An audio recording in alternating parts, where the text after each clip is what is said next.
Rena Makeda dans Passage sur les ondes de Radio Campus et à présent je vous propose d'écouter la chronique poétique du jour réalisée par Claire. Poésie. Alors cette semaine, étant donné l'actualité qui invite fortement à s'interroger sur les limites de la liberté d'expression, et notamment dans l'art, j'ai eu envie non pas de vous parler de caricature, mais de faire une spéciale Baudelaire et de vous parler de 6 poèmes des Fleurs du Mal, plus connus sous le nom de poèmes interdits. Lorsqu'en juin 1857 paraissent les Fleurs du Mal, le recueil fait un scandale. À l'époque, le procureur impérial Ernest Pinard veut faire interdire les Fleurs du Mal au nom de la défense de, je cite, « cette grande morale chrétienne qui est en réalité la seule base solide de nos mœurs publiques ». Malheureusement, Ernest Pinard, alors déjà paie ton nom, réussit à faire condamner Baudelaire pour outrage à la morale publique et aux bonnes mœurs. Revenons un peu sur ce procès. Le point de départ serait donc le Figaro, qui taxe le recueil de Baudelaire de, je cite, « l'expression de la lubricité la plus révoltante ». Un rapport est rédigé à la direction de la sûreté publique dépendant du ministère de l'Intérieur, et dans ce rapport, les Fleurs du Mal sont présentées, entre autres joyeusetés, comme un défi jeté aux lois qui protègent la religion et la morale, ou encore un tissu de blasphème et l'expression de la lubricité la plus révoltante. Alors il faut savoir qu'à la même époque, Flaubert avait lui aussi un procès et s'était fait poursuivre par ce fameux monsieur Pinard, qui n'avait décidément que ça à faire, probablement frustré de porter un tel nom, ce qui devait le rendre un peu teigneux, sauf que Flaubert, lui, avait des sous. Donc Flaubert a donc eu un avocat réputé, il a gagné son procès, et Baudelaire, lui, a dû se contenter d'un avocat débutant parce qu'il n'avait pas un sou. Alors Baudelaire, il a gentiment cru qu'il allait quand même être soutenu par les copains, les collègues, il a demandé du soutien à Sainte-Beuve, dont on parlait tout à l'heure, soutien qu'il n'a jamais eu. Baudelaire comptait beaucoup aussi sur le soutien de Mérimée, très connu à l'époque. Mérimée qui, pour sa part, n'a absolument rien fait. Ah si, Mérimée a écrit à Madame de la Roche-Jacquelin, encore un sacré nom. Il lui a écrit « Je n'ai fait aucune démarche pour empêcher de brûler le poète dont vous me parlez, sinon de dire à un ministre qu'il vaudrait mieux en brûler d'autres d'abord. » Je pense que vous parlez d'un livre intitulé « Fleurs du Mal », livre très médiocre, nullement dangereux, où il y a quelques étincelles de poésie, comme il peut y en avoir dans un pauvre garçon qui ne connaît pas la vie, et qui en est là parce qu'une grisette l'a trompé. Je ne connais pas l'auteur, mais je parierais qu'il est niais et bête, voilà pourquoi je voudrais qu'on ne le brûlât pas. Mérimée, pire découvreur de talent de sa génération. Alors finalement, seront interdits les poèmes contenant, je cite, « des passages ou expressions obscènes et immorales, c'est-à-dire les bijoux, le lété, à celle qui est trop gaie, femme damnée, Lesbos et les métamorphoses du vampire ». On parlera des 2 derniers poèmes.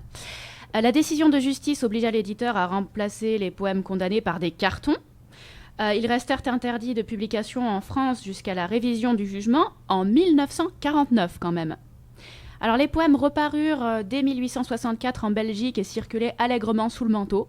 Oui, Baudelaire, à la fin du 19e, circulait clandestinement sous le manteau comme un gros rebelle. Alors maintenant qu'on s'entend bien à du lourd, à du trash, à de la grosse pornographie, je vous propose de jeter un œil à 2 de ces poèmes. Le premier, Lesbos, qui est un poème assez long, il fait 15 strophes, donc je ne vais en lire que 2 extraits, mais je vous invite vraiment à le découvrir en entier parce que je trouve que c'est une magnifique invitation au respect de chacun et à l'amour.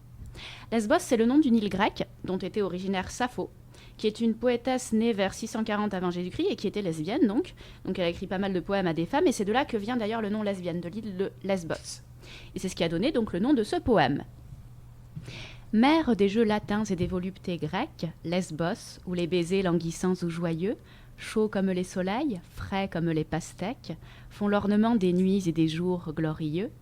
Mère des jeux latins et des voluptés grecques, Lesbos où les baisers sont comme les cascades qui se jettent sans peur dans les gouffres sans fond et courts, sanglotant et gloussant par saccades, orageux et secrets, fourmillants et profonds. Lesbos où les baisers sont comme les cascades. Là, je coupe donc 4 strophes. Qui des dieux osera, Lesbos, être ton juge et condamner ton front pâli dans les travaux, si ces balances d'or n'ont pesé le déluge de larmes qu'à la mer ont versé tes ruisseaux? Qui des dieux osera, Lesbos, être ton juge? Que nous veulent les lois du juste et de l'injuste? Vierges au cœur sublime, honneur de l'archipel, votre religion, comme une autre, est auguste, et l'amour se rira de l'enfer et du ciel. Que nous veulent les lois du juste et de l'injuste? Et là, normalement, il y a encore 7 strophes. Donc ce poème est une magnifique invitation à la tolérance, mais ça a choqué les bonnes mœurs parce que ce n'était pas assez catholique. Forcément, Sodome et Gomorrhe, tout ça.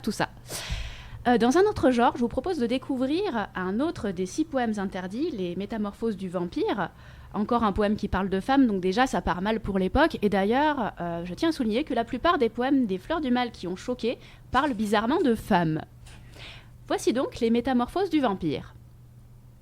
La femme se pendant de sa bouche de fraise, en se tordant ainsi qu'un serpent sur la braise, et pétrissant ses seins sur le fer de son busque, laissait couler ces mots, tout imprégnés de musc.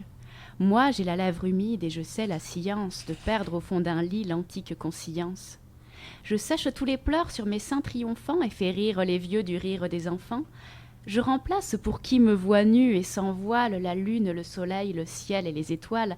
Je suis mon cher savant, si docte aux voluptés, lorsque j'étouffe un homme en mes bras redoutés, ou lorsque j'abandonne aux morsures mon buste, timide et libertine et fragile et robuste, que sur ces matelas qui se pâment des mois, les anges impuissants se damneraient pour moi.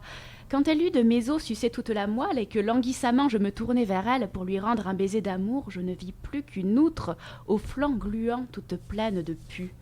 Je fermai les 2 yeux dans ma froide épouvante et quand je les rouvris à la clarté vivante, à mes côtés, au lieu du mannequin puissant qui semblait avoir fait provision de sang, tremblaient confusément des débris de squelettes qui d'eux-mêmes rendaient le cri d'une girouette ou d'une enseigne au bout d'une tringle de fer que balance le vent pendant les nuits d'hiver. Alors j'adore tout particulièrement ce poème, c'est peut-être même mon préféré de Baudelaire, tellement l'ambiance est particulière, on dirait du Tim Burton avant l'heure. Cette fameuse métamorphose, donc, donne une atmosphère très tendue, angoissante et fantasmagorique au poème. Bon, là, clairement, on n'est pas dans le peace and love de tout à l'heure. L'ambiance est plus étrange, plus ténébreuse, et aussi clairement plus licencieuse. Et d'ailleurs, c'est ce qui a choqué. Non pas cette fois-ci parce qu'il y avait des scènes homosexuelles, mais parce que les propos sexuels ont dérangé. La lèvre humide de la femme qui se tord comme un serpent, qui est docte aux voluptés, ou très certainement une prostituée, bien sûr. Déjà, ça part mal, mais le pire ici, c'est probablement le moment où le poète, qui s'est fait sucer donc toute la moelle, ne voit à la place de cette femme qu'une outre aux flancs gluants toute pleine de pus. Bon là, clairement, déjà, c'est un peu dégueulasse pour l'époque, et aussi, on peut s'imaginer de quoi est recouverte la femme à ce stade du poème. Du coup, forcément, ça n'a pas plu à Monsieur Pinard, tout ça. Alors maintenant, Baudelaire s'est réconcilié avec la bien-pensance, il est étudié dans le secondaire, c'est même un miracle de pouvoir y échapper au programme du bac. Il est de bon ton de le lire, les bonnes mœurs évolueraient-elles donc ? Qui serait donc choqué aujourd'hui en lisant Les Fleurs du Mal ? C'est devenu une lecture assez commune, un grand classique avec un C majuscule. On peut donc se demander quel regard porteront les censeurs des siècles futurs sur l'art du XXIe siècle. Riront-ils joyeusement de notre pudibonderie, comme nous rions des censeurs des Fleurs du Mal ? Car chaque époque a ses Ernest Pinard.